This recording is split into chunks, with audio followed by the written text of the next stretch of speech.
Update 2. The restaurant had this regular customer, Amy. She'd come in with her mom like twice a week. Always sat in my section after I became a waiter. She was in college, studying business or something.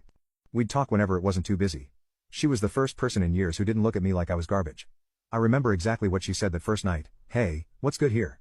She asked, actually looking at me instead of the menu. The carbonara's pretty great. Marco makes the sauce from scratch," I said, probably sounding like an idiot. "You actually know who makes the food?" She smiled. "Most places I go, the servers just raid the specials and disappear." We ended up talking for like 10 minutes about food. Her mom just sat there smiling. Later, I heard her mom say, "Amy, stop bothering the poor waiter. He has other tables." Amy looked around the empty restaurant and laughed. "Yeah, Mom, he's clearly swamped."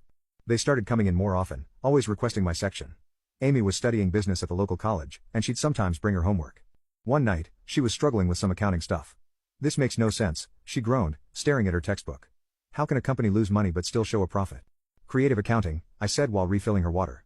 "They're probably moving numbers around to make it look good for investors." She looked at me like I'd grown a second head. "How do you know about corporate accounting?" Truth was, I'd been reading business books at the library, wanted to understand how restaurants worked, maybe open my own someday. Told her this, and she got super excited. "That's amazing. Most people your age don't care about this stuff. Hey, want to look at this problem with me?" Next thing I know, I'm sitting at her table during my break, helping her with homework. Her mom would just watch us with this knowing smile. This went on for months. Amy would come in, we'd talk about business stuff, and I'd try not to fall in love with her. Failed miserably at that part, by the way.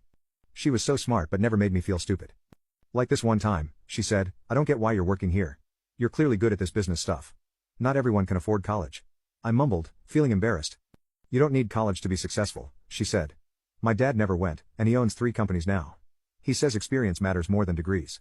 That conversation stuck with me. Started thinking maybe I could do more than just work in restaurants. I eventually got my GED by studying at the library on my days off. Amy helped me with the math parts. She never asked about my past, and I never told her. Was too scared she'd stop talking to me if she knew that was my life for about 5 years. Wake up, work, study, sleep, repeat. Didn't date, didn't make friends, really just focused on surviving and trying to be better. The whole time I kept thinking about Jenny, hoping Beth wasn't messing her up. One night, Amy came in looking super excited. "Guess what? Dad's looking for someone to help manage his new property development project. Entry, level position, but lots of room to grow. You should apply." I froze. "Amy, I never even finished high school. But you got your GED. That's all that matters. Come on, just try. What's the worst that could happen?" The worst that could happen? She could find out about my past, about Beth's lies, about everything. But Amy kept pushing. "Please, for me. Dad, trust my judgment, and I know you'd be amazing at this." So I applied. Had to borrow a suit from Dave. Still fit weird. The interview was terrifying. Amy's dad just stared at me for like a full minute before speaking. "Amy says you understand business." "Prove it," he said. Somehow, I managed to talk intelligently about property development trends I'd read about and even suggested some ideas for his new project at the end. He just nodded and said, "You start Monday." When I told Amy I got the job, she hugged me. First time anyone had hugged me in years. I almost cried right there in the restaurant. "See," she said. "I told you you could do it." That job changed everything. Her dad became like the father I wished I'd had. He actually listened when I had ideas, taught me everything about real estate development. Within a year, I was managing my own projects.